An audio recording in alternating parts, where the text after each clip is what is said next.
All right, my friends, I am going to attempt to define Gen Z terms, to use them in audio because we're trying to appeal to a younger crowd of audiophiles. That's what we're going to be talking about in today's video.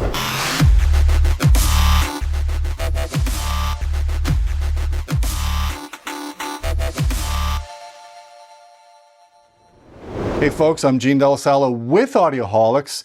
So as you guys know, the audiophiles are aging, and it's time to bring in the new generation of audiophiles to carry that torch, to pass it on to them. But in order for us to relate to them, we got to use their lingo, we got to use their terms. So I have my daughter Gabriella come up with a list of popular Gen Z terms with definitions that our cameraman Brad is going to read to me. And then I'm going to try to translate that on how we could use that and apply it to audio. So cut me some slack, no cap.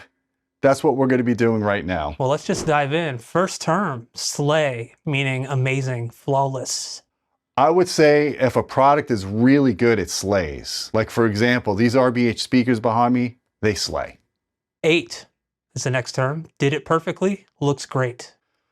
Okay, so I would say in that case, you take a product like a Focal Canta number 2. That product is beautiful. It measures well. It sounds great. That product 8. Next one, no crumbs, meaning executed flawlessly. All right, so I would say when you measure a DAC, a really good DAC, like what's in the Oppo UDP 205, when I measured that years ago, that DAC measured pretty much perfectly. It left no crumbs. Tying into that, 8 and left no crumbs, meaning did amazing, flawless performance. That's just a product that is exceptional. Like there's nothing to complain about. It 8 and left no crumbs. It measured well, it sounds great, it looks great, there's no defects, there's no gremlins. That product 8 and left no crumbs. That's the highest rating that we can give a product. The next one is Delulu. I think you can figure out what this one means. That means delusional, right? So I think this applies a lot to the cable industry. I think when these companies come up with their theories on why their products are different or better, and they try to use engineering terms in their own terms, which is Delulu. Next term, pick me, tries too hard to be chosen and or liked. I would say that's a YouTube commenter that likes to give feedback and likes to be heard a lot, and they want to be seen. So pick me, they stand out with their comments. Ick, instant turnoff. So in that case, when you go to these high-end trade shows and you see some of their room setups, they put these $100,000 speakers in a room that is all glass, no acoustic treatments, it sounds like an echo chamber. That instantly gives me the ick. Next one is Rizz, which I think we've all heard numerous times. Flirting game and or charm. I would say I would apply that to brands that have Rizz, okay? Like a brand like Focal, all their stuff has Rizz. You look at it, you know it's expensive, it looks cool. Some of the fancy audio jewelry, the cables, like the Kimber cables and the Nordos, that stuff's got Rizz. Dry texting is the next term. Boring or one-word replies.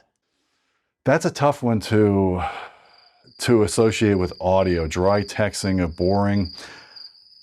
One-word replies. I'm struggling with that one. I'm going to have to give a pass. I probably won't use that one much in terms of audio. I'm sorry. Next term, cap, meaning lie.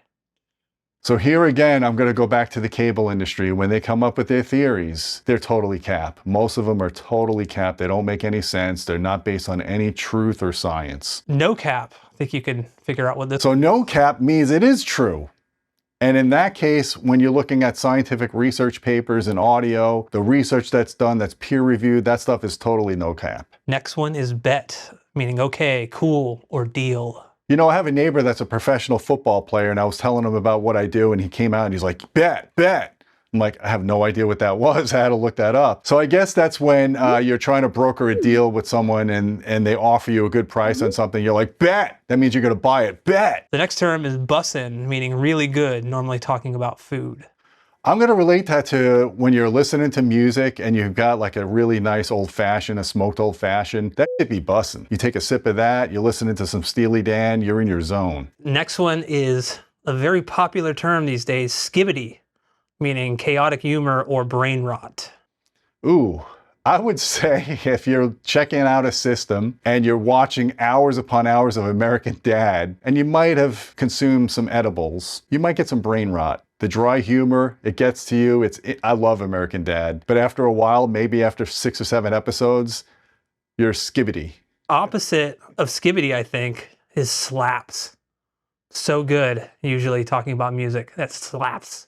Oh my goodness, man. When I discovered Dominique Fils-Aimé, when I discovered Deadmau5, Yellow, that slaps. I mean, that music just slaps, man. When you find new artists and it's the first time you listen to them, the first time I heard The Weeknd in Atmos, it slapped. Next term is mid, meaning mediocre or average.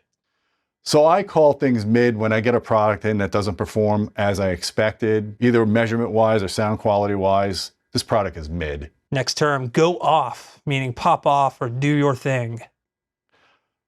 I would say when a company does their own thing and they have their own ways of doing it, and then they get on their soapbox and preach about how their way is better, they go off. It's giving, feels like / gives the vibe of. So when I walk into a really well done theater room, the lighting is done right, the acoustics are done right, the atmosphere is right, the system's set up right, it's given. You know right away before you even sit down to listen to something that it's going to be a good experience. And Gene, the next one is about you. Main character, center of attention / energy. I mean, it is my channel, so I guess I am the main character of Audioholics, but we have lots of other, I wouldn't call them NPCs, because we have people that contribute. But yeah, the main character would be the spokesperson of the company, like a Paul McGowan of PS Audio, for example. And you just use the other term, the next term, NPC, boring or background energy. I got ahead of myself. So yeah, the NPC is usually when you're watching movies and you have background characters, or in some cases, if you're evaluating equipment, you're not thinking about the cables, they're kind of the NPC, you're focusing on the product that's under review. Next term, sus, meaning suspicious or sketchy. I'm gonna, again, relate that to the cable industry. A lot of their claims are sus. Period, meaning final word, no debate. Period is like when something is indisputable. Okay, we know for certain that it's true and there's no way of debating otherwise. You just put a period at the end. Next term is stan, meaning hardcore fan or support.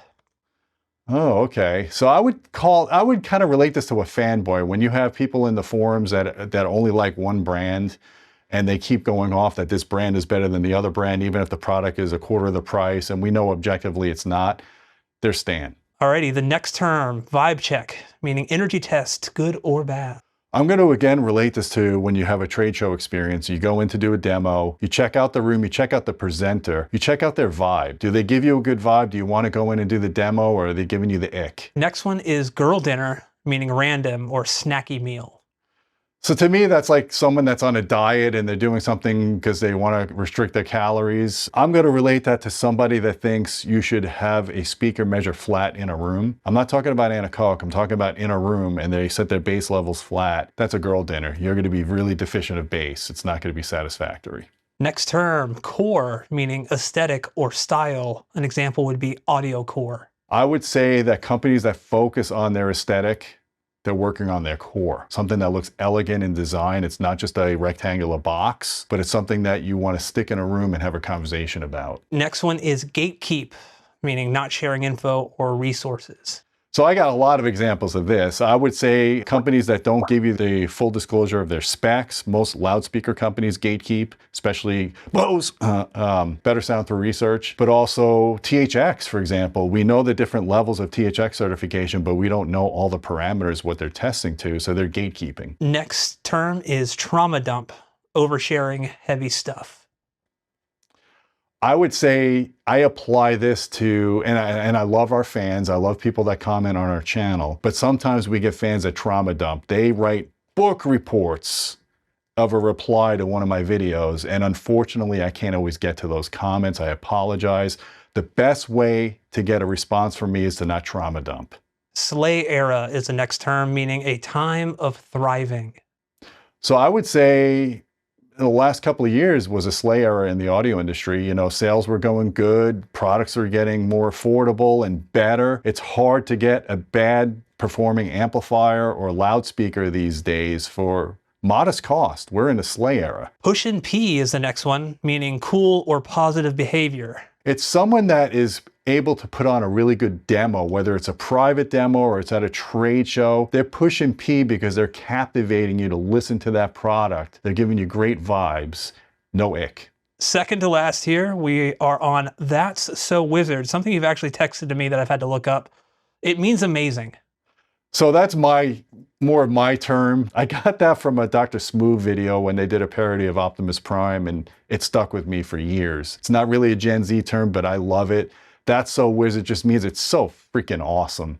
It just slays. I mean, you could use these terms interchangeably. I am going to make That's So Wizard popular again. Lastly, mint, meaning... Mint is my era, man. That's 1984, Van Halen playing street hockey in Long Island. That stuff was mint. Something is mint, it's just really good. That might only be a New York, Long Island term. You guys give me some comments. Have you used that term in the 80s or 90s, or am I just off base there? All right, my friends, so that wraps up the Gen Z terms. I did my best to relate them to audio. If I left some out, no cap, give me some comments down below. I want this video to be bussin'. I hope it doesn't give anybody the ick. I hope I ate and left no crumbs. This video should slay if you give us comments, give us thumbs up, and we will be mogging in the next video.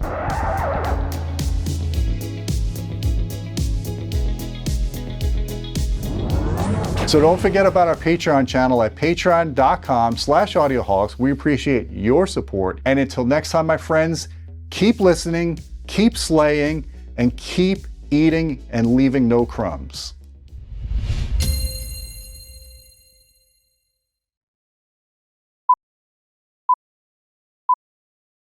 Me 3 times. Knock 3 times on the ceiling. All right. You know, I have a neighbor that's a professional football player, and I was telling him about what I do, and he came out and he's like, bet. I'm like, I have no idea what that was. I had to look that up. What does that mean again?